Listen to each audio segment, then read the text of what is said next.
బాధ్యతాయుతంగా ఇక్కడ బాధ్యత వహించడం జరుగుతోంది ఇటువంటి క్షణాల్లో. ఎందుకంటే ఇక్కడ మృతుల సంఖ్య ఎక్కువ అయ్యే అవకాశం ఉంది. కారణం అది అక్కడ రెసిడెన్షియల్ ఏరియాస్ ఉన్నాయి, రెసిడెన్షియల్ ప్రాంతాలు ఉన్నాయి, అంటే నివాస సముదాయాలు అవన్నీ కూడా ఆ నివాస సముదాయాల మీద వెళ్ళిపడింది. ఇది కేవలం విమానంలో ఉన్న ప్రయాణికులకు మాత్రమే ఇది ప్రమాదకరం కాదు. ఇది కేవలం విమానంలో ఉన్న ప్రయాణికులు మాత్రమే పరిమితం కాలేదు, మరీ ముఖ్యంగా నివాస సముదాయాల మీద పడింది కాబట్టి అక్కడొక్కడ ఇంపాక్ట్ చూపించే అవకాశం ఉంది. మృతుల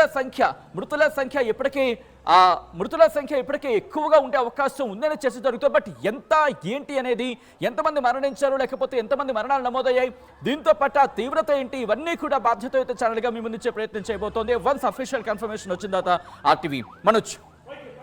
ఘటన 1:17 సమయంలో చోటు చేసుకుంది. టేక్ ఆఫ్ అయినటువంటి 9 నిమిషాలకి, అంటే సుమారుగా 1:11 బహుశా అది స్టార్ట్ అయి ఉంటుంది. సారీ, ఎగ్జాక్ట్గా 1:09 లేదా 10 నిమిషాలకి స్టార్ట్ అయి ఉంటుంది.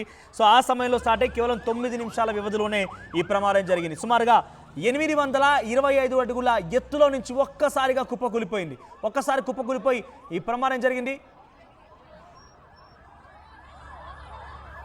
సో మధ్యాహ్నం 1:17 సమయానికి ఈ ఫ్లైట్ టేక్ ఆఫ్ అయింది. సో టేక్ ఆఫ్ తర్వాత 9 నిమిషాలకి, అంటే 1:15 టేక్ ఆఫ్ అయితే సుమారుగా 9 నిమిషాల కంటే సుమారుగా 1:26 ఎగ్జాక్ట్గా ఈ ప్రమాదానికి గురైంది. 800 సుమారుగా 25 అడుగులు, అంటే 825 అడుగుల ఎత్తులో నుంచి ఒక్కసారిగా ఈ ప్లేన్ క్రాష్ గురైంది. సో ప్రమాదాన్ని ఎయిర్ ఇండియా కూడా ధృవీకరించింది. సుమారుగా ప్రమాద స్థలంలో 24 అంబులెన్సులు ఉన్నాయి. ఎయిర్పోర్ట్కు వెళ్లే అన్ని దారులను మూసివేశారు. ఎయిర్పోర్ట్లను కూడా ప్రస్తుతానికి తాత్కాలికంగా విమానయాన సేవల్ని కూడా నిలిపేసినట్టు తెలుస్తోంది.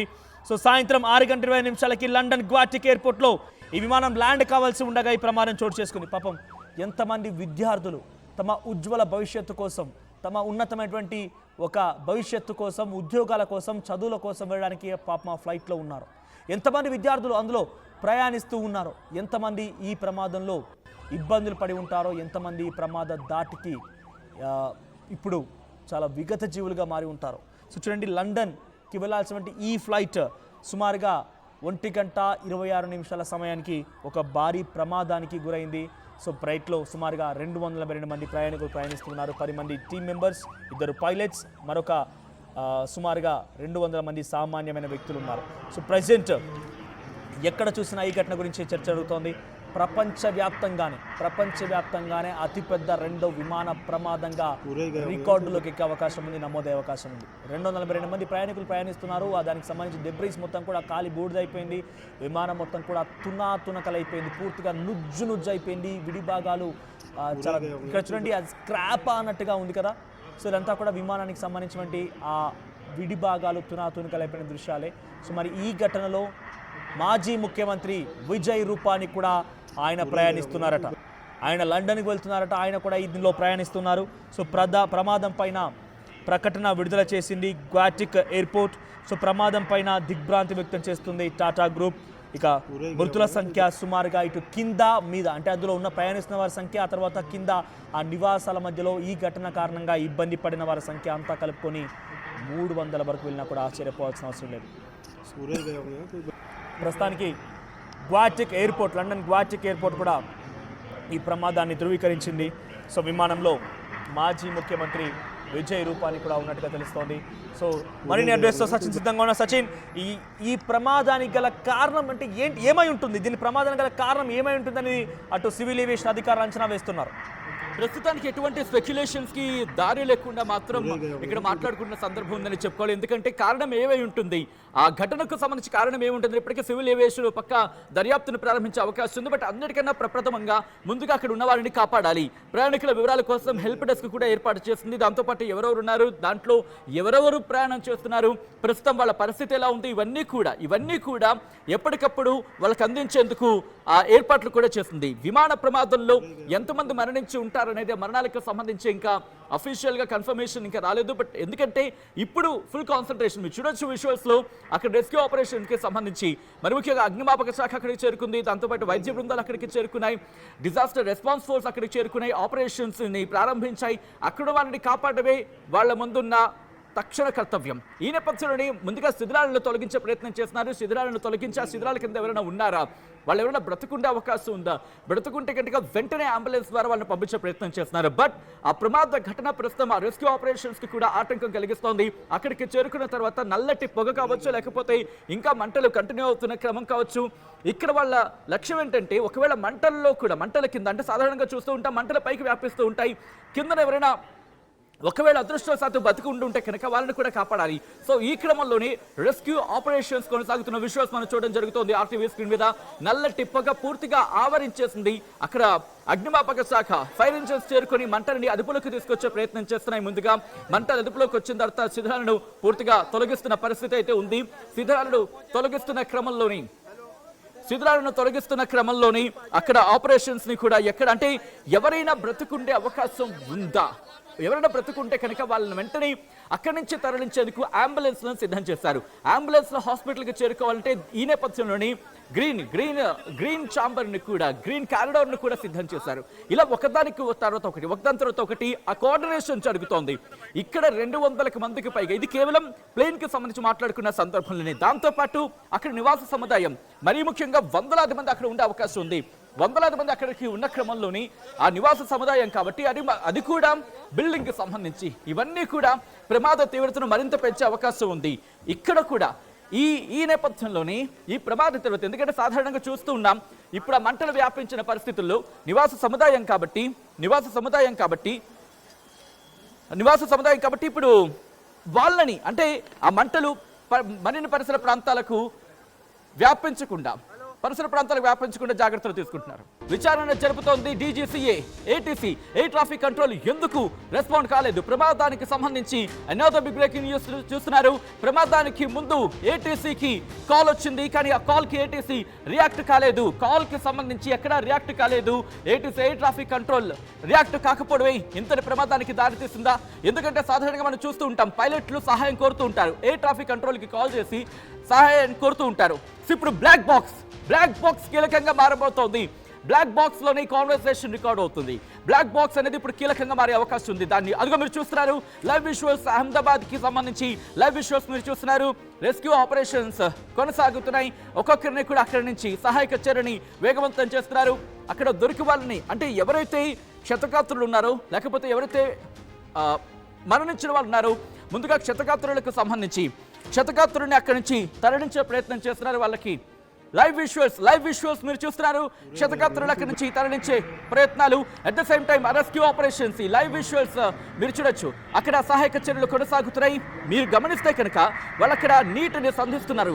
నీటిని కొడుతున్నప్పుడు ఇంకా పొగ ఎక్కువ అవుతుంది. ఆ పొగ అదుపులోకి వచ్చిన తర్వాత, ఎందుకంటే అక్కడ ఫ్యూయల్ కి సంబంధించి మాట్లాడుకున్న సందర్భం, రిమెంబర్ ఇక్కడ ఫ్లైట్ లో వాడే ఫ్యూయల్ చాలా ప్యూరిటీగా ఉంటుంది.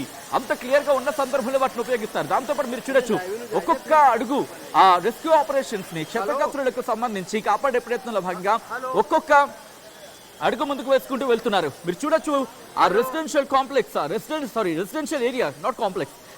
ఏరియాకి సంబంధించి అక్కడ ఆ బిల్డింగ్ మీద కూలింది కాబట్టి ఆ మంటలు, ఎందుకంటే షార్ట్ సర్క్యూట్ అయ్యే అవకాశం ఉంటుంది. ఆ షార్ట్ సర్క్యూట్ కారణంగా మంటలు మరిన్ని పరిసర ప్రాంతాలకు ఇన్ఫాక్ట్ వ్యాపించే అవకాశం ఉంటుంది. కాబట్టి అవి మరిన్ని పరిసర ప్రాంతాలకు వ్యాపించకుండా ప్రస్తుతం వాటిని కంట్రోల్ చేసేందుకు అక్కడికి చేరుకున్నారు అగ్నిమాపక సిబ్బంది. వాళ్ళక్కడ రెస్క్యూ ఆపరేషన్స్ కొనసాగిస్తున్నాం. విజువల్స్ మీరు చూస్తున్నారు. ఆర్టీవీ స్క్రీన్ మీద పైలట్లు సుమిత్ అలాగే క్లందర్ ఫ్లైట్ లో ఉన్నట్టుగా తెలుస్తోంది. విమాన ప్రమాదానికి సంబంధించి ప్రస్తుతం దర్యాప్తు చేయడం జరుగుతోంది. అగ్నిమాపక శాఖతో పాటు మిగిలిన శాఖలతో కోఆర్డినేట్ చేసుకుంటూ కేంద్ర విమానయాన శాఖ. ఒకసారి నేను మీకు విజువల్ ని ఎక్స్ప్లెయిన్ చేసే ప్రయత్నం చేస్తాను. విజువల్స్ మీరు చూడొచ్చు. ప్రస్తుతం ఎటువంటి పరిస్థితి ఉంది అనేది ఈ ఘటనకు సంబంధించి విజువల్స్ మీరు చూసే ప్రయత్నం చేస్తే కనుక ఇది ప్రమాదం జరిగిన తర్వాత ఈ విజువల్ మీరు చూడొచ్చు. ఇక్కడ ఎటువంటి పరిస్థితి ఉంది అనేది ఇక్కడ వాళ్ళు కాంటాక్ట్ చేశారు, ఎయిర్ ట్రాఫిక్ కంట్రోల్ తో మాట్లాడే ప్రయత్నాలు చేశారు. బట్ మాట్లాడే ప్రయత్నాలు చేసినప్పుడు కూడా ఎయిర్ ట్రాఫిక్ కంట్రోల్ ఎక్కడా కూడా కమ్యూనికేట్ కాలేదు, మాట్లాడే ప్రయత్నం జరగలేదు, వాళ్ళు కాల్ లిఫ్ట్ చేయలేదు అంటూ కూడా తెలుస్తోంది. ఆ తర్వాత ప్రమాదానికి సంబంధించి మీరు విజువల్స్ చూస్తే ప్రస్తుతం ఇది పరిస్థితి. ఇటువంటి సిచ్యువేషన్ ఉంది. అయితే ఇక్కడ వినిపిస్తున్న మాట ఏంటంటే కనుక రెస్పాండ్ అయ్యి ఉంటే కనుక ఒకవేళ ఎయిర్ ట్రాఫిక్ కంట్రోల్కి పైలట్ కాల్ చేసిన వెంటనే రెస్పాండ్ అయ్యి ఉండుంటే ఇష్యూ ఉండకపోయేది అనేది మనకు అందుతున్న సమాచారం. సో విజువల్స్ మీరు చూస్తున్నారు, ఎయిర్ ట్రాఫిక్ కంట్రోల్కి సంబంధించి విజువల్ చూస్తే మనకు అర్థమైపోతుంది ఎటువంటి పరిస్థితి ఉండిందనేది. ఎప్పుడైతే టేక్ ఆఫ్ అయిన తర్వాత ఆల్టిట్యూడ్ కోల్పోయింది, ఎంతటి వేగంతో వెళ్తుందంటే నిమిషానికి 400కు పైగా కిలోమీటర్ల వేగంతో విమానం ప్రయాణం చేస్తోంది. రిమెంబర్, నిమిషానికి 400కు పైగా కిలోమీటర్లతో 400 కిలోమీటర్లు గంటకి కాదు, నిమిషానికి అంటూ కూడా అక్కడ తెలుస్తోంది. సో ఈ నేపథ్యంలోనే ఈ ప్రమాదం జరిగిందంటే తీవ్రతను అర్థం చేసుకోవచ్చు. ఈ ప్రమాద తీవ్రత ఏ స్థాయిలో ఉంటుందనేది ఒక్కసారి ఆ విజువల్స్ చూస్తున్నారు. మరోపక్క విజువల్స్ మీరు చూడొచ్చు, రెస్క్యూ ఆపరేషన్ ఎక్కడైతే ప్రస్తుతం ఆ విమానం కూలిందో, విమానం కూలిన చోట రెస్క్యూ ఆపరేషన్స్ కొనసాగుతున్నాయి. అగ్నిమాపక శాఖ చేరుకుంది. అదిగోండి ఇక్కడ ప్రభుత్వ యంత్రాంగం కదిలింది, ఆ బిల్డింగ్ దగ్గరికి చేరుకొని రెస్క్యూ ఆపరేషన్స్ ని పర్యవేక్షించడం జరుగుతోంది. పోలీసు ఉన్నతాధికారులు, దాంతోపాటు వైద్య బృందం, దాంతోపాటు మిగిలిన ప్రభుత్వాధికారులందరూ కూడా ప్రస్తుతం ఇక్కడే ఉన్నారు. సుమారు గంట అంటే ప్రమాదం జరిగి 2 గంటలు కావస్తోంది. ప్రమాదం జరిగి 2 గంటలు కావస్తున్న తరుణంలో మీరు చూడొచ్చు, ఇక్కడికి ఫైర్ ఇంజిన్ చేరుకుంది, దాంతోపాటు జేసీబీలు చేరుకున్నాయి, అంబులెన్స్ చేరుకుంది. ఇవన్నీ కూడా అలాగే మరి ముఖ్యంగా ఆ ప్రాంతానికి ఇదిగో నాకు తెలిసి ఇది విమానానికి సంబంధించిన శిథిలమై ఉండాలి. ఎందుకంటే ఒకటి రెండు కాదు, ఏకంగా 10ల సంఖ్యలో అంబులెన్స్లను తీసుకొచ్చారు, జేసీబీలను తీసుకొచ్చారు, అలాగే అగ్నిమాపక శకటాలను తీసుకొచ్చారు, అంటే ఫైర్ ఇంజిన్స్ తీసుకొచ్చారు. వీటన్నిటిని తీసుకొచ్చారు. అక్కడ టీం కూడా రెస్క్యూ ఆపరేషన్స్ లో పాల్పంచుకుంటోంది. ఒకరు కాదు, ఇద్దరు కాదు, 100ల సంఖ్యలో కాదు, వేలల్లో ప్రస్తుతం ఆ రెస్క్యూ ఆపరేషన్స్ లో పాల్పంచుకుంటున్నారు. ఇటు అదిగో మీరు చూడొచ్చు, 1, 2, 3 బిల్డింగ్, ఆ బిల్డింగ్ల సముదాయం మీద పడింది. కాబట్టి ఈ ప్రమాద తీవ్రత ఎక్కువగా ఉండే అవకాశం ఉంది. బట్ ఎంతమంది మరణించుంటారు అనేది ఇంకా అఫీషియల్ గా ధృవీకరణ రాలేదు. ప్రస్తుతం రెస్క్యూ ఆపరేషన్స్ కొనసాగుతున్న నేపథ్యంలోని ఇక్కడ పరిస్థితిని మీకు చెప్పడం జరుగుతోంది. విజువల్స్ మీరు చూస్తున్నారు, ఎటువంటి పరిస్థితులు ఉన్నాయి అనేది. మీరు చూడొచ్చు, గుజరాత్ ప్రభుత్వం ఇప్పటికే అలర్ట్ అయింది. అదిగో అంబులెన్స్ స్పీడ్ మీరు చూడొచ్చు. దొరికిన వాళ్ళు అంటే ఎవరైనా క్షతగాత్రులు కనుక వాళ్ళకి దొరికితే వెంటనే అంబులెన్స్ లోకి ఎక్కించి గ్రీన్ క్యారిడార్ ద్వారా వాళ్ళని పంపించడం, హాస్పిటల్కి పంపించడం, వాళ్ళని రెస్క్యూ చేయడంలో భాగంగానే ప్రస్తుతం అక్కడ ఆపరేషన్స్ కొనసాగుతున్నాయంటే అర్థం చేసుకోవచ్చు. 2 బాక్స్లో మీరు చూడొచ్చు, ఒక పక్క ఆ ఘటన జరిగిన వెంటనే ఎటువంటి పేలుడు అక్కడ సంభవించింది అనేది. ఎప్పుడైతే పేలుడు సంభవించిందో ఒకసారిగా అందరూ ఉలిక్కి పడిన పరిస్థితి ఉందంటే అర్థం చేసుకోవచ్చు. నిప్పులు ఏ స్థాయిలో ఎగజముతున్నాయో అర్థం చేసుకోవచ్చు.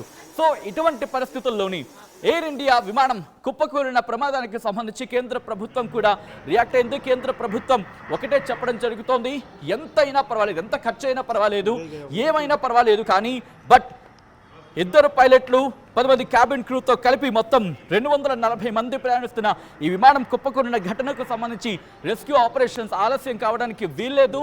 వెంటనే ఎంత ఖర్చు అయినా పర్వాలేదు, ఎంతమంది అధికారులను దించినా పర్వాలేదు, పూర్తిగా రెస్క్యూ ఆపరేషన్స్ ని కాన్సన్ట్రేషన్ చేయాలంటూ ప్రభుత్వ యంత్రాంగానికి ఇప్పటికీ హోంమంత్రి అమిత్ షా అలాగే ప్రధాని నరేంద్ర మోదీ కూడా ఆర్డర్స్ ని పాస్ చేయడం జరిగింది. ఇప్పటికే బోయింగ్ సంబంధించి అసలు బోయింగ్ ప్రమాదాల గురించి ఇప్పుడు మాట్లాడుకుంటున్న పరిస్థితి ఉంది అంటే అర్థం చేసుకోవచ్చు. ఎందుకు ఈ బోయింగ్ అనేది ఇన్ఫాక్ట్ బోయింగ్ అనేది ప్రపంచంలోనే అతిపెద్ద విమాన తయారీ సంస్థలో ఒకటి. అనేక దశాబ్దాలుగా అనేక రకాల విమానాలను ఉత్పత్తి చేస్తోంది. కొన్ని బోయింగ్ విమానాలు ప్రమాదానికి గురైనప్పటికీ విమాన ప్రయాణం మాత్రం సాధారణంగా అత్యంత సేఫ్గా మాట్లాడుకుంటారు, అత్యంత సేఫెస్ట్ రవాణా పద్ధతులు. ఎందుకంటే లాంగెస్ట్ సుదూర ప్రాంతాలకు ఫ్లైట్ మాత్రమే ఆప్షనల్గా మాట్లాడుకునే పరిస్థితి. సో ఈ నేపథ్యంలోని ఇప్పుడు బోయింగ్కి సంబంధించి చాలా నమ్మకంగా ఉంటుంది. బట్ ఈ బోయింగ్ విమానాలు అనేవి గత కొద్దేళ్లుగా కూడా ప్రమాదానికి గురవుతూనే ఉన్నాయి. 2018 కావచ్చు, 2019 కావచ్చు, ఈ వరుస ప్రమాదాలు అందరినీ షాక్కి గురి చేస్తున్నాయి. మరి ముఖ్యంగా లయన్ ఎయిర్ విమానం అక్టోబర్ 2008లో జరిగిన లయన్ ఎయిర్ విమానం ప్రమాద ఘటన. ఇండోనేషియాలోని లయన్ ఎయిర్ సంస్థకు చెందిన బోయింగ్ 737 మ్యాక్స్ 8 విమానం కూలి 189 మరణించారు. ఆ ప్రమాదం ఒక్కసారిగా అందరినీ షాక్కి గురి చేస్తుంది. ఆ తర్వాత 2019 మార్చిలో జరిగిన ఇథియోపియన్ ఎయిర్లైన్స్ విమాన ప్రమాదం. ఇథియోపియా ఎయిర్లైన్స్కు చెందిన ఇదే మోడల్ విమానం కూలి అప్పుడు 157 మంది మరణించారు. ఈ ప్రమాదానికి సంబంధించి మాట్లాడుకున్న సందర్భంలో బోయింగ్ 737 మ్యాక్స్ విమానంలో MCAS మాన్యువరింగ్ క్యారెక్టరిస్టిక్స్ ఆగ్మెంటేషన్ సిస్టమ్ అనేది అనే అంశానికి సంబంధించి మాన్యువరింగ్ క్యారెక్టరిస్టిక్స్ అగ్మెంటేషన్ సిస్టమ్ సాఫ్ట్వేర్లో లోపంతో ప్రమాదం జరిగింది అంటూ కూడా మాట్లాడుకున్న పరిస్థితి ఉంది అంటే అర్థం చేసుకోవచ్చు. ఇలా అనేక కారణాల గురించి మాట్లాడుకుంటున్నారు. అహ్మదాబాద్కి సంబంధించి ఇంకొక అప్డేట్ అందుతోంది. ఒక సీనియర్ పోలీస్ ఆఫీసర్ ఏం చెప్తున్నారంటే ప్రిలిమినరీ ఇన్ఫర్మేషన్ ప్రకారం లండన్కి వెళ్లాల్సిన ఎయిర్ ఇండియా ఫ్లైట్ క్రాష్ అయింది. దాంతోపాటు డాక్టర్స్ హాస్టల్గా చెప్పడం జరుగుతుంది. దాంతోపాటు 2-3 నిమిషాలకు సంబంధించి మాట్లాడుకున్న సందర్భం. సో ఈ ప్రమాదానికి సంబంధించి రెస్క్యూ ఆపరేషన్స్ కొనసాగుతున్నాయి. ఇప్పుడు రెస్క్యూ ఆపరేషన్కి సంబంధించి కొనసాగుతున్న పరిస్థితి ఉంది. ఒకసారి విజువల్స్ మీరు చూస్తున్నారు. ఇంటి మీదకి కుప్పకూలిపోయింది విమానానికి సంబంధించి మీరు చూడవచ్చు ఒకసారి. సో విమానం ఆ ఇంటి మీద కుప్పకూలిపోయిన పరిస్థితుల్లో ఆ తోక భాగం, ఆ టైల్ భాగం అంటూ ఉంటాయి కదా, ఆ టైల్ మీరు చూడొచ్చు. ఆ టైల్ భాగం అంతా కూడా దాని మీద ఉండిపోయింది. అంటే ప్రధానంగా ఇక్కడ మాట్లాడుకుంటే కనుక అది మీరు ఒక్కసారి ఈ బాక్స్ మీరు చూస్తున్నారు కదా, చూస్తున్న క్రమంలో ఒకసారి ఇదిగో మంచిది ఇది ఇలా, ఎందుకంటే అది కిందకు దిగుతున్న క్రమంలో అంటే టేక్ ఆఫ్ అయిన తర్వాత కుప్పకూలిపోయింది అనుకున్నాం కదా, అంటే ఇలా వెళ్ళింది. సపోజ్ ఇదే ఫ్లైట్ అనుకుందాం, ఇదే ఫ్లైట్ అనుకుంటే ఇలా నేను చూపిస్తున్నాను సో దట్ మీకు నీట్గా ఉంటుంది కాబట్టి. ఈ ఫ్లైట్ ఇలా టేక్ ఆఫ్ అయింది. టేక్ ఆఫ్ అయిన తర్వాత ఎలా వెళ్ళాలి? ఈ టేక్ ఆఫ్ అయిన తర్వాత ఇలా వెళ్ళాలి, అంతే కదా. కానీ ఇలా వెళ్ళిన తర్వాత కుప్పకూలిపోయిన పరిస్థితుల్లో ఇలా పడిపోయింది, ఇలా కిందకు పడిపోయింది. సో ఇలా కిందకి పడిపోయిన పరిస్థితుల్లోని ఈ భాగం వెళ్ళి బిల్డింగ్ మీద పడిపోయింది. ఈ భాగం ఉంది కదా, ఈ భాగం వెళ్ళి బిల్డింగ్ మీద పడింది. ఆ క్రమంలోని ఇదిగో ఇలా ఇటువంటి ప్రమాదం సంభవించింది. ఈ ప్రమాదం మీరు చూడొచ్చు, అదిగోండి ఆ తోక భాగం ఇప్పుడు ఆ ఇంటి మీద మనకు అనిపిస్తుంది. ఆ విజువల్ ఒకసారి చూసే ప్రయత్నం చేద్దాం. ఇదిగోండి ఎయిర్ ఇండియాకి సంబంధించి ఆ తోక భాగం గురించి మనం మాట్లాడుకుంటున్నాం కదా. ఇక్కడ మీరు గమనిస్తే కనుక ఇదిగో ఇదే ఆ తోక భాగం. ఇదే ప్రస్తుతం మనం ఆ బిల్డింగ్ మీద చూడడం జరుగుతుంది. ఒక్కసారి ఆ విజువల్ కుదిరితే కనుక చూపించే ప్రయత్నం చేద్దాం. ఎస్, మీరు చూస్తే ఇదొక రిప్రజెంటేషనల్ వీడియో, ఇదొక రిప్రజెంటేషనల్ విమానం ఇది. బట్ ఎగ్జాక్ట్గా ఇదే కాదు, బట్ ఇది మీకు చూపించే ప్రయత్నంలో భాగంగా మాత్రమే. ఇక్కడ మీరు చూస్తే కనుక ఇదిగోండి ఆ తోక భాగం మీరు చూడొచ్చు. సో మనం మాట్లాడుకున్నట్టుగా అది టేక్ ఆఫ్ అయిన తర్వాత, అంటే ఇలా టేక్ ఆఫ్ అయిన తర్వాత ఇలా వెళ్ళాల్సింది. ఇది వెళ్ళి ఇక్కడ బిల్డింగ్ ఉంది కదా, ఇది మనం చూస్తున్నాం, బిల్డింగ్ ఉంది కదా, ఈ బిల్డింగ్ని ఇలా ఢీకొట్టింది, ఇలా పడిపోయింది మాట. సో అది పైకి వెళ్ళే ప్రయత్నమే, బట్ ఆ టైంలో కింద పడిపోయింది. ఈ నేపథ్యంలోనే ఈ తోక భాగం వెళ్ళి ఆ ఇంటి మీద ఉండిపోయిన పరిస్థితి మనం చూడొచ్చు. ఈ క్రమంలోనే ఆ ప్రమాద తీవ్రతను ఏ స్థాయిలో ఉంటుందో అంచనాలకు వదిలేస్తున్న పరిస్థితి అంటే అర్థం చేసుకోవచ్చు. ఈ నేపథ్యంలోనే ప్రభుత్వం కూడా అక్కడికి ఒకటే చెప్తోంది అధికారులకు సంబంధించి, ఎవరు కూడా తాత్సారం చేయొద్దు, ఎవరు ఎక్కడ కూడా ఆలస్యం చేసే ప్రయత్నం చేయొద్దు, రెస్క్యూ ఆపరేషన్స్ని వీలంత వేగవంతంగా ముందుకు కొనసాగించే ప్రయత్నమే చేయండి అంటూ కూడా ప్రభుత్వం చెబుతుందంటే అర్థం చేసుకోవచ్చు. ఈ నేపథ్యంలో అక్కడికి అంబులెన్స్లు చేరుకున్నాయి, అగ్నిమాపక శాఖ చేరుకుంది, ప్రతి ఒక్కరికి అక్కడికి చేరుకొని రెస్క్యూ ఆపరేషన్స్ని పర్యవేక్షిస్తున్నారు. ప్రభుత్వ యంత్రాంగం కూడా ఈ నేపథ్యంలో ప్రభుత్వ యంత్రాంగం పూర్తి స్థాయిలో అక్కడే నిమగ్నమైంది. ఆ పనులను చురుగ్గా ముందుకు తీసుకెళ్లే ప్రయత్నం చేస్తోంది.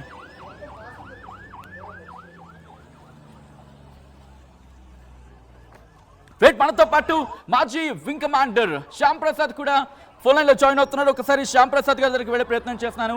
శ్యామ్ ప్రసాద్ గారు, ఇక్కడ క్లియర్ కట్గా మనకు అనిపిస్తోంది ఆ టైల్ పార్ట్ ఏదైతే ఉందో, అంటే టేక్ ఆఫ్ తీసుకున్న తర్వాత అది ఇంకా టేక్ ఆఫ్ మూడ్లోనే ఉంది అనేది మనకి విషయంలో అర్థమవుతోంది. సో ఇక్కడ ఆ ప్రమాదానికి ఏం జరిగి ఉండొచ్చు అనే కారణాల గురించి మాట్లాడుకున్నప్పుడు ఇప్పుడు చూస్తున్న పరిస్థితి బట్టి మీకు ఏమనిపిస్తోందండి? ముందుగా సార్ సచిన్ గారు, ఈ విమానాల గురించి 3 రకాలుగా నష్టం జరగచ్చు. ఒకటి బర్డ్ హిట్ వల్ల జరగచ్చు, అంటే పక్షి ఢీకొనడం, ఓకే, అది ఎంక్వైరీలో చేయాల్సి ఉంటుంది. రెండవది ఇంజిన్ ఫెయిల్యూర్ అంటాం. ఇంజిన్ ఫెయిల్యూర్ అని కూడా ఏ స్టేజ్ లో ఇంజిన్ ఫెయిల్యూర్ అనేది కూడా డీటెయిల్ ఎంక్వైరీ జరగాల్సి ఉంటుంది. మూడవది ముఖ్యమైనది ఏంటంటే పైలట్ ఎర్రర్.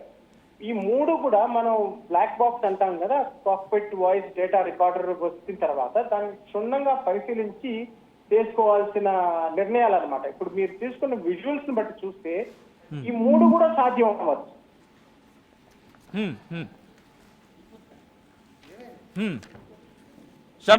మాట వినిపిస్తోందండి?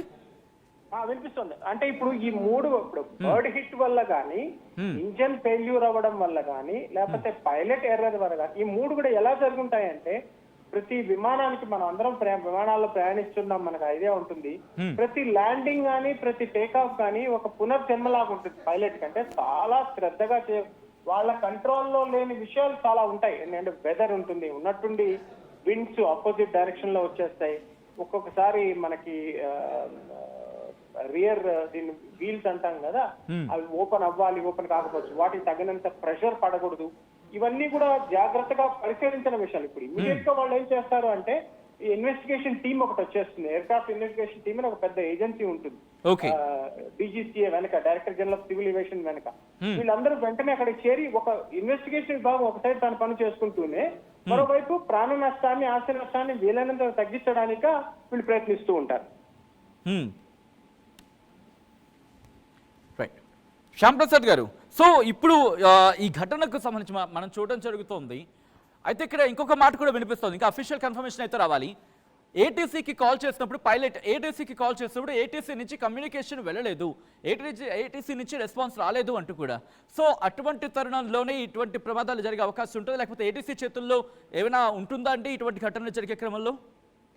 డెఫినెట్ గా, ఎందుకంటే ఏటీసీ టేక్ ఆఫ్ ముందు నుంచి ఇప్పుడు బే అంటాం కదా, మనం ప్యాసింజర్లను ఎక్కించుకొని షార్ట్ రన్వే నుంచి వచ్చి మెయిన్ రన్వే నుంచి వచ్చి మెయిన్ రన్వేలో నిలబడి నాకు టేక్ ఆఫ్ పర్మిషన్ ఇవ్వండి అని చెప్పి టేక్ ఆఫ్ పర్మిషన్ అయిపోయిన కొంత దూరం వెళ్ళిన తర్వాత నెక్స్ట్ ఏటీసీకి హ్యాండిల్ చేశారు. ఇది నిరంతర ప్రక్రియ జరుగుతూనే ఉంటుంది.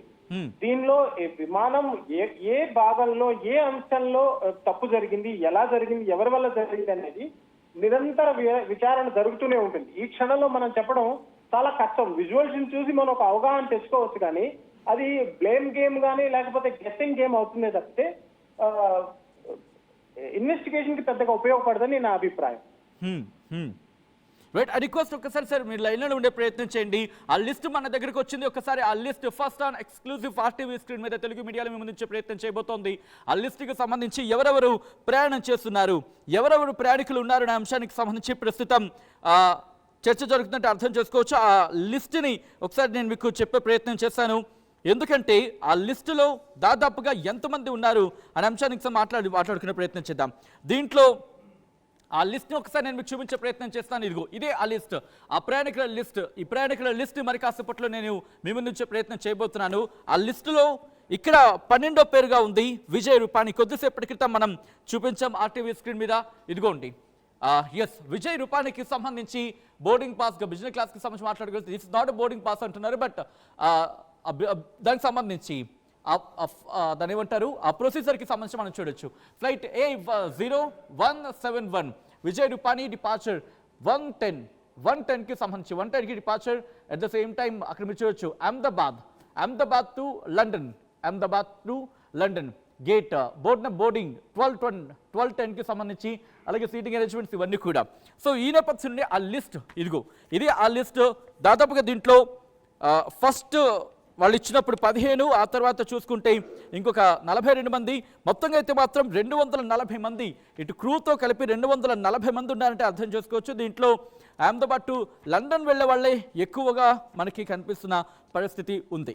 సో ఇటువంటి క్రమంలోనే ప్రస్తుతం ఎయిర్ ఇండియా ఆపరేషన్స్కి సంబంధించి ప్రస్తుతం ఆ క్వశ్చన్ రైజ్ అవుతోంది, ఎందుకు ఈ ప్రమాదం జరిగిందనేది. ఎందుకంటే 230 మంది ప్రయాణికులు ఉన్న క్షణంలో వీళ్ళందరికీ సంబంధించి ఎంత నమ్ముకొని వెళ్ళుంటారు. అదిగో మీరు చూడొచ్చు RTV స్క్రీన్ మీద ఆ లిస్ట్ని చూడడం జరుగుతోంది. మీరు ఆ లిస్ట్ని మీరు చూస్తున్నారు. మొదటిగా అమీన్ అంటూ కూడా, ఆ తర్వాత రెండోది కూడా సుభాష్ చంద్ర, మూడో పేరు నంద నేహా ప్రముఖ్, అలా చూసుకుంటే ప్రముఖ్ పర్వేష్, ఐదో పేరు కూడా నంద ప్రయాస్ ప్రముఖ్. ఇలా మొత్తం దాదాపుగా 15 కాదు, 230 మంది దాంట్లో ప్రయాణికులుగా ఉన్నారు. దాంతోపాటు క్రూ పైలట్తో కలిపి 240 మంది ఆ ప్రమాద ఘటనలో మరి ముఖ్యంగా ఆ ప్రమాదాలు ఉన్నారంటే అర్థం చేసుకోవచ్చు. ఈ నేపథ్యంలోని ఈ ఘటన మీద ప్రస్తుతం పూర్తి స్థాయిలో ఇన్వెస్టిగేషన్ చేయడం జరుగుతోంది. ఆ లైవ్ అప్డేట్స్కి సంబంధించి ఎప్పటికప్పుడు మేము వచ్చే ప్రయత్నం చేస్తుంది RTV. శ్యామ్ ప్రసాద్ మనతో పాటు మాజీ retired wing commander Shyam Prasad కూడా మనతో పాటు ఫోన్ లైన్లో జాయిన్ అవుతున్నారు. శ్యామ్ ప్రసాద్ గారు, ప్రస్తుతం అంటే ఎలాంటి సందర్భాలు ఇలాంటి ప్రమాదాలు తలెత్తే అవకాశం ఉంటుంది? ఇక్కడ మాట్లాడుకున్న పరిస్థితి ఉందంటే కనుక ఫ్లైట్ టేక్ ఆఫ్ అవుతూనే ఉంది, బట్ క్రాష్ అయిన సందర్భం అంటే ఎక్కడ జరిగి ఉండొచ్చు, లోపం ఎక్కడ తలెత్తే అవకాశం ఉంది అనుకోవాలండి? ఇది మన దేశంలో జరిగిన అతిపెద్ద విమాన ప్రమాదాల్లో ఒకటి అవుతుంది, కాబోయింది, లేదా ఆల్రెడీ అయిన దాంట్లో నిస్సందేహం, నో డౌట్ అన్నమాట. కానీ ప్రతి విమానం టేక్ ఆఫ్ ముందు చాలా సిరీస్ ఆఫ్ టెస్ట్లు జరుగుతాయి. చాలా దిట్టంగా చెకింగ్ జరుగుతుంది అనమాట. ప్రతి అంశంలో కూడా ఎయిర్ క్రాఫ్ట్ సర్వీసబిలిటీ స్టేట్ నుంచి, ఎయిర్ క్రాఫ్ట్ ఫిట్నెస్ స్టేట్ నుంచి, ఫ్యూల్ గురించి కానీ, వీల్స్ గురించి కానీ ప్రతి ఒక్కటి సుస్పష్టంగా చెకింగ్ జరుగుతుంది. అలా జరుగుతుండేనే మనం ఈ రోజు ప్రపంచంలో ఒక one of the fastest growing economy civil aviation గా ఉన్నాం. కానీ ఇటువంటి దుర్ఘటనలు ఎందుకంటే మనకు తెలుస్తుంది, ఇవి కూడా there are somethings which beyond our control. మానవుకి కంట్రోల్ కి బయట ఉండే విషయాలు చాలా ఉంటాయి. వాటిలో ముఖ్యమైనవి ఏంటి? Bird heat. బర్డ్ హీట్ ఎలా ఉంటుందంటే చూడడానికి పచ్చి చాలా చిన్నదిగా ఉంటుంది. కానీ అది ఇంజన్ లో దూరిన తర్వాత, ఒక ఇంజన్ ఫెయిల్ చేసేసినప్పుడు విమానం ముఖ్యంగా టేక్ ఆఫ్ ల్యాండింగ్ అప్పుడు చాలా వీక్ గా ఉంటుంది. టేక్ ఆఫ్ అయ్యేటప్పుడు, ల్యాండింగ్ అయ్యేటప్పుడు ఆ జస్ట్ 2-3 మినిట్స్ చాలా క్రూషియల్ గా ఉంటుంది విమానానికి. ఎందుకంటే అంత బరువును లేపి భూమి ఆకర్షణ శక్తికి సారీ ఫర్ ది ఇంటరప్షన్. ఎందుకంటే కనుక ఇక్కడ DGCA నెంబర్స్ ని ఇచ్చింది, కాంటాక్ట్ నెంబర్స్ ని. ఎవరైనా కనుక ఇబ్బందికరంగా వాతావరణం ఉంటే కనుక నెంబర్స్ ని ఇమ్మట్టు కూడా ministry of civil aviation tweet చేసింది. Ministry of civil aviation tweet చేయడం జరిగింది. Ministry of civil aviation tweet చేసింది, కాంటాక్ట్ నెంబర్స్ ఇచ్చింది, హెల్ప్ లైన్ నెంబర్స్ ని. మరి కాసేపట్లో నేను ఆ నెంబర్స్ ని మీకు చదివినిపించే ప్రయత్నం చేశాను. 01124610843 లేదా 9650391859. ఈ రెండు నంబర్లకి కూడా కాల్ చేసి ఆ నెంబర్స్ కి కాంటాక్ట్ నెంబర్ చేసి హెల్ప్ లైన్ నెంబర్స్ గా ప్రస్తుతం అక్కడ ఏర్పాటు చేయడం జరిగింది. ఇన్ లైట్ ఆఫ్ AI-17 అంటే air India 171 crash, an operational control room has been activated at the Ministry of Civil Aviation to coordinate all details అంటూ కూడా ఆ కాంటాక్ట్ నెంబర్ 01124610843 9650391859 ఈ నెంబర్లకు కాంటాక్ట్ చేయాలంటూ ఎయిర్ ఇండియా చెప్పుకొచ్చింది. ఆ నెంబర్స్ ని మరి కాసేపట్లో డిస్ప్లే ప్లే చేసే ప్రయత్నం చేస్తాను. కాంటాక్ట్ నెంబర్స్ ని, హెల్ప్ లైన్ నెంబర్స్ ని రిలీజ్ చేస్తుంది ఎయిర్ ఇండియా. మరి ముఖ్యంగా మినిస్ట్రీ ఆఫ్ సివిల్ ఏవియేషన్ ఇక్కడ కాంటాక్ట్ నెంబర్స్ ని, హెల్ప్ లైన్ నెంబర్స్ ని ఇచ్చిన పరిస్థితి ఉంది. ఆ నెంబర్స్ ని మరొకసారి నేను మీకు చెప్పే ప్రయత్నం చేస్తున్నాను. 011 ఎవరైనా ఉంటే కనుక ఈ నెంబర్స్ ని నోట్ చేసుకొని వాళ్ళకి ఫార్వర్డ్ చేసే ప్రయత్నం చేయండి, లేకపోతే మీ సోషల్ మీడియా హ్యాండిల్స్ లో పెట్టే ప్రయత్నం చేయండి. సో దట్ ఎవరికైతే నీడ్ ఉంటుందో, ఎవరికైతే అవసరం ఉంటుందో వాళ్ళకి ఈజీగా వెళ్ళే అవకాశం ఉంటుంది. 230 మంది అట్ ద సేమ్ టైం అక్కడ కుప్పకూలిపోయిన ప్రదేశం గురించి మాట్లాడుకుంటున్న సందర్భంలో వాళ్ళకి మరింత హెల్ప్ అయ్యే అవకాశం ఉంటుంది. కాబట్టి నేను నెంబర్స్ ని రిపీట్ చేస్తున్నాను. 01124610843 9650391859. I repeat 01124610843 అలాగే 9650391859. ఈ రెండు నంబర్లకి కూడా కాల్ చేసి ఆ డీటెయిల్స్ని తెలుసుకోవచ్చు. కోఆర్డినేషన్ కంటూ కూడా ఈ సహాయ చర్యలకు సంబంధించి కోఆర్డినేషన్ కోసం నంబర్ అంటూ కూడా చెప్పుకొచ్చింది మినిస్ట్రీ ఆఫ్ సివిల్ ఏవియేషన్ అంటే అర్థం చేసుకోవచ్చు. దీంతో పాటు కేంద్ర ప్రభుత్వం ఎప్పటికప్పుడు అక్కడ పరిస్థితిని సమీక్షించడం, పర్యవేక్షించడం జరుగుతోంది. ఆ దుమ్ము ధూళి ఇంకా కూడా ప్రాంతాన్ని పూర్తిగా ఆవరించేసిన పరిస్థితి ఉంది. Former chief minister Vijay Rupani కూడా ప్రస్తుతం, అంటే మాజీ ముఖ్యమంత్రి విజయ్ రూపానీ కూడా ప్రస్తుతం ఆ ఘటనలో ఉన్నారు. అంటే ఆ విమానం ప్రయాణంలో ఆయన ఉన్నారు అనేది ప్రస్తుతం అయితే మాత్రం సమాచారం అందుతోంది. ఆయన అక్కడ ఉన్నారు అనేది, అంటే విమాన ప్రయాణంలో ఉన్నారనేది ప్రస్తుతం తీవ్రమైన చర్చ దారితీస్తుంది, ఆందోళనకరంగా ఉంది. అయితే ఇక్కడ కన్ఫర్మేషన్ కోసం అందరూ ఎదురు చూస్తున్నారనే చెప్పుకోవాలి. ప్రస్తుతానికి అయితే మాత్రం ఈ ఘటన ఒక్కసారిగా అందరినీ షాక్ గురి చేసింది. అమిత్ షా కూడా రియాక్ట్ అయ్యారు. Pained beyond words by the tragic plane crash in Ahmedabad. Disaster response force have been quickly rushed to the crash site. Spoke with the Gujarat Chief Minister Sri Bhupendra Patel, Home Minister Sri Harsh Sanghvi and Commissioner of Police Ahmedabad to assess the situation అంటూ కూడా చెప్పుకొచ్చారు. At the same time Nirmala Sitharaman కేంద్ర ఆర్థిక శాఖ మంత్రి కూడా react అయ్యారు. Distressed on hearing about the flight crash in Ahmedabad. My prayers for all families and friends of those on board and the flight అంటూ కూడా చెప్పుకొచ్చారు. ఇలా ప్రతి ఒక్కరు కూడా రియాక్ట్ అవుతున్నారు. ఈ ఘటనకు సంబంధించి ఒక్కొక్కరు కూడా తమ రియాక్షన్ ని అందిస్తున్నారు.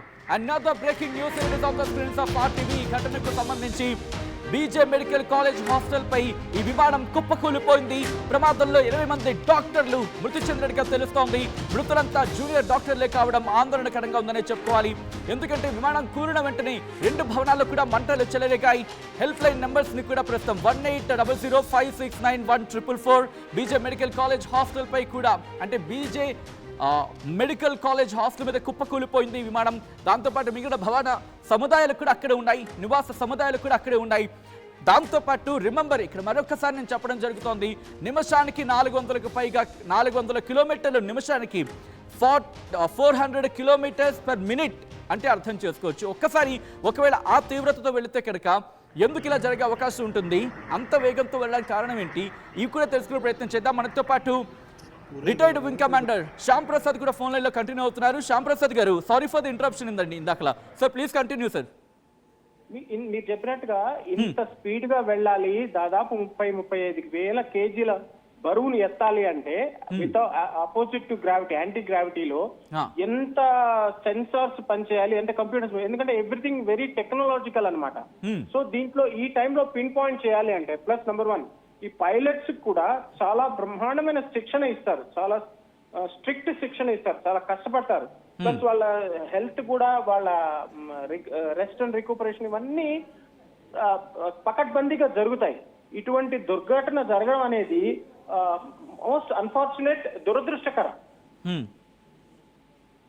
ఎందుకంటే అంత పెద్ద విమానాన్ని అంత స్పీడ్ లో తీసుకెళ్లాలి అంటే ప్రతి ఒక్క విభాగం, కంప్యూటరైజ్ ఏవియానిక్సే కాదు, కంప్యూటర్సే కాదు, ఫ్యూల్సే కాదు, ప్రతి వీల్సే కాదు, ఫ్రంట్ వీల్ అంటాం, రియర్ వీల్ అంటాం, ప్రతి ఒక్కటి కూడా పకడ్బందీగా జరుగుతూ ఉండాలి.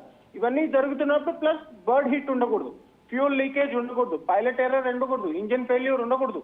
సో అంత పైకి వెళ్ళిన తర్వాత టేక్ ఆఫ్ అయ్యేటప్పుడు ఆ 2-3 నిమిషాలు, ల్యాండ్ అయ్యేటప్పుడు ఆ 2-3 నిమిషాలు చాలా క్రూషియల్ గా అంటారు. ఆ తర్వాత పరిస్థితిని ఒకసారి టేక్ ఆఫ్ అయిపోయిన తర్వాత ఒక ల్యాండింగ్ ముందు క్రూజింగ్ అంటారు. క్రూజింగ్ లో ఒక కొంచెం రిలాక్స్ ఉంటుంది, అంటే రిలాక్స్ అంటే పెద్దగా రిలాక్సేషన్ ఉండదు పైలట్స్ కి, దేర్ ఆల్వేస్ ఆన్ హుక్స్ అన్నమాట. అంత టఫ్ గా ఉండాలి అంటే, దీని గురించి విశ్లేషణ జరగాలి అంటే ఎయిర్క్రాఫ్ట్ ఇన్వెస్టిగేషన్ బ్యూరో అని ఒక సపరేట్ విభాగం ఉంటుంది. వీళ్ళు కూలంకుషంగా ప్రతి ఒక్క విషయాన్ని కూడా వీళ్ళు గమనిస్తారు, దాన్ని పర్యవేక్షిస్తారు, పరిశీలిస్తారు, ప్లస్ ఆ ఎవిడెన్స్ అంతా సేకరిస్తారు. రైట్. అంటే శ్యామ్ ప్రసాద్ గారు, ఇక్కడి ప్రమాదానికి సంబంధించి మాట్లాడుకునే సందర్భంలో తోక భాగంలో ఆల్రెడీ కాస్త మంటలుగా కనిపిస్తున్న పరిస్థితి ఉంది.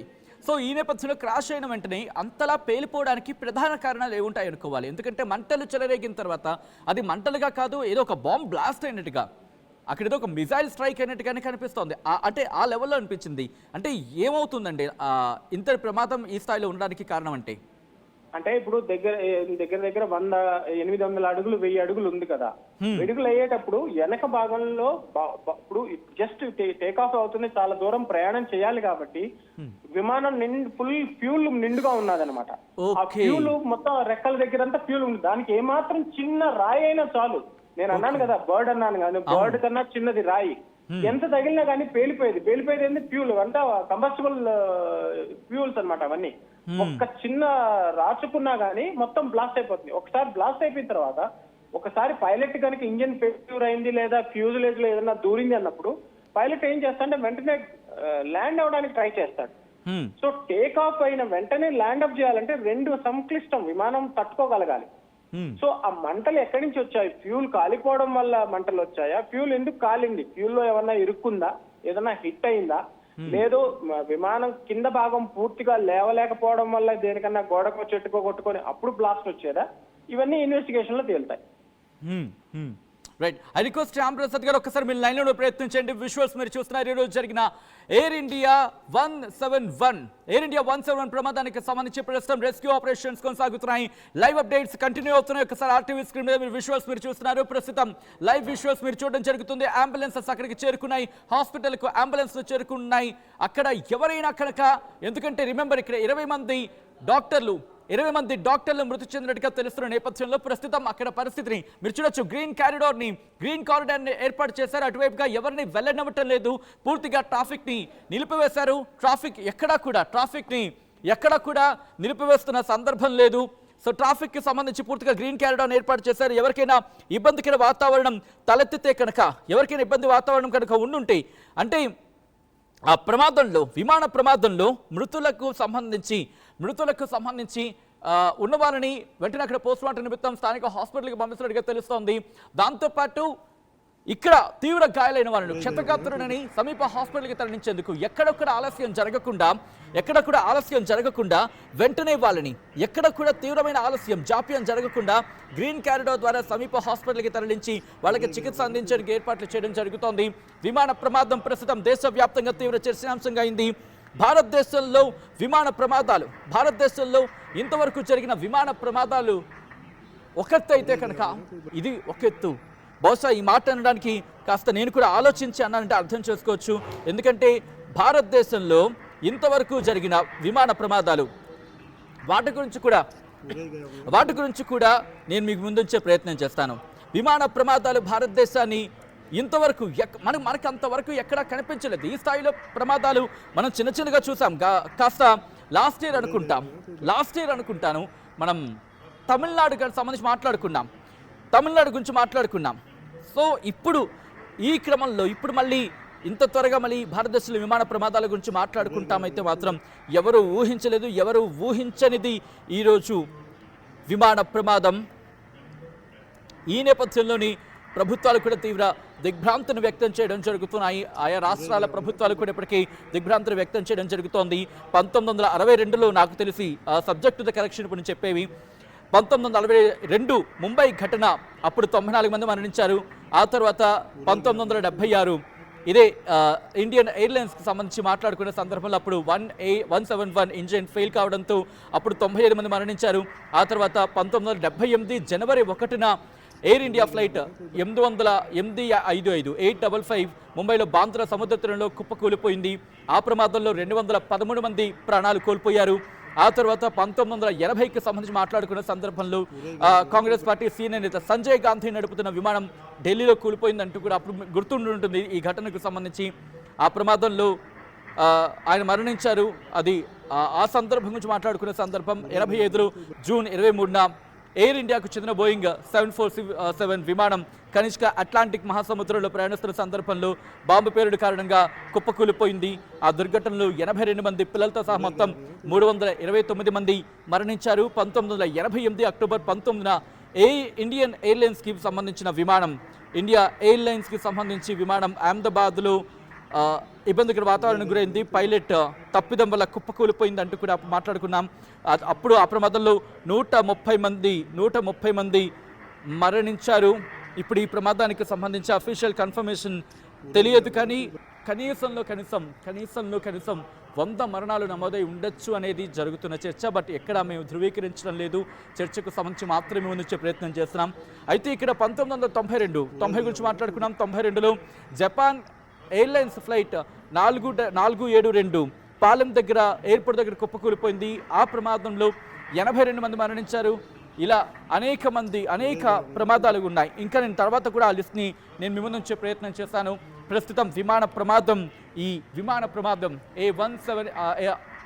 ఎయిర్ ఇండియా 171 ఈ విమాన ప్రమాదం బోయింగ్ 787 డ్రీమ్ లైనర్ ఈ ప్రమాదం ఒక్కసారిగా అందరినీ షాక్కి గురి చేస్తుంది. యావత్ భారతావని షాక్కి గురయ్యింది.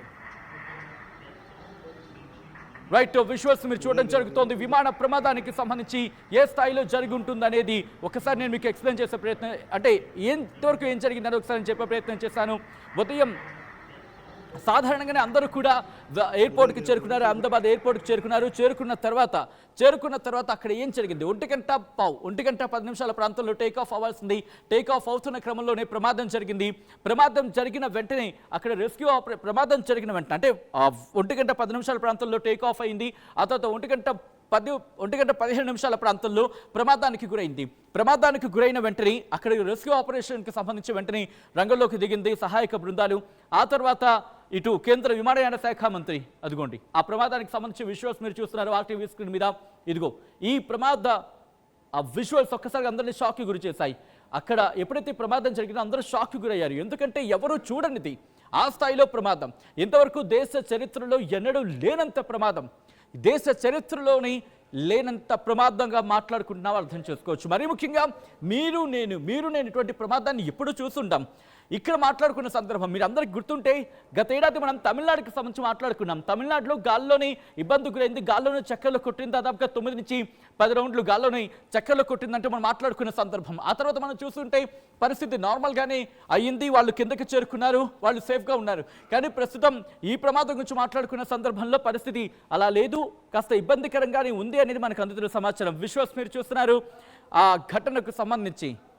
Right, retired wing commander Shyam Prasad మనతో పాటు ఫోన్ లైన్లో కంటిన్యూ అవుతున్నారు. ఒకసారి శ్యామ్ ప్రసాద్ గారి దగ్గరికి వెళ్ళే ప్రయత్నం చేస్తున్నాను. శ్యామ్ ప్రసాద్ గారు, ఇక్కడ సాధారణంగా మనం అంటే చదివినప్పుడో లేకపోతే ఎక్కడో చూసినప్పుడో మనకి ఏంటంటూ ఉంటారంటే, ఒకవేళ క్రాష్ అవుతుంది అనుకుంటే దాన్ని సేఫ్ ప్లేస్లోనూ ఎటు కాకపోతే వాటర్ మీదనే ల్యాండ్ చేసే ప్రయత్నం చేస్తారు పైలట్ అంటూ కూడా.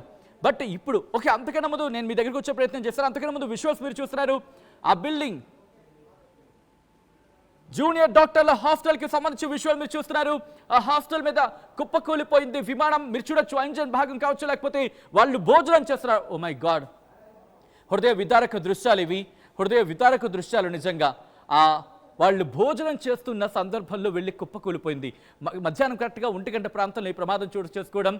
ఆ క్యాంటీన్లో వాళ్ళు ఉంటూ ఉండగా అక్కడ కూర్చున్న వాళ్ళ మీద అది పడిపోయింది. మీరు చూడొచ్చు బిల్డింగ్ కుప్పకూలిపోయింది. వాళ్ళు భోజనం చేస్తూ ఉంటే బహుశా వాళ్ళు ఊహించి ఉండరు ఈ ఆఖరి ముద్దే అవుతుందేమో వాళ్ళ ప్రాణానికి అని చెప్పి. ఎవరైనా ఊహిస్తారా దేనికోసం భోజనం చేయడం జరుగుతుంది? అక్కడ మీరు చూడొచ్చు ఆ సీసీటీవీ ఫుటేజ్, సీసీటీవీ మీద అక్కడ ఉన్న సీసీటీవీ మీద పడిపోయింది. ఆ సీసీటీవీ, ఆ బిల్డింగ్ ఉన్న సీసీటీవీ కూడా కింద పడిపోయిందంటే అర్థం చేసుకోవచ్చు. ఇదిగో ఆ విమానానికి సంబంధించి ఫ్యాన్, ఇంజన్ అంటూ ఉంటాం కదా, ఆ ఇంజన్ భాగం మనకి ఇక్కడ క్లియర్ కట్గా కనిపిస్తుంది. Subject to the correction. ఆ ఇంజన్ భాగం వచ్చి బిల్డింగ్ మీద పడిందంటే ఆ బిల్డింగ్ ఏ స్థాయిలో దెబ్బతిందో మీరు చూడొచ్చు. ఫ్యాన్ రెక్కలు విరిగి పడిపోయాయి. మరీ ముఖ్యంగా ఆ సీలింగ్ కుప్పకూలిపోయింది. కేవలం అక్కడికే కాదు, ఆ పరిసర ప్రాంతాల మీద. ఊహించండి, మీరు నేను ఉన్న బిల్డింగ్ మీద ఒక్కసారిగా పైనుంచి వెళుతున్న విమానం కింద మన నెత్తి మీద పడిందో అనుకుందాం, లేకపోతే మన బిల్డింగ్ మీద పడిందో అనుకుందాం. ఎలా ఉంటుంది?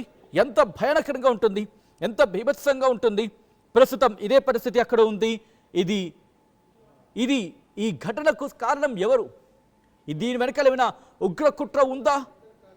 ఈ ఘటనకు సంబంధించి కారకులు ఎవరై ఉండొచ్చు? అసలైన తొలి వెలుగు. ఫాలో వాట్సాప్ @తొలి వెలుగు official.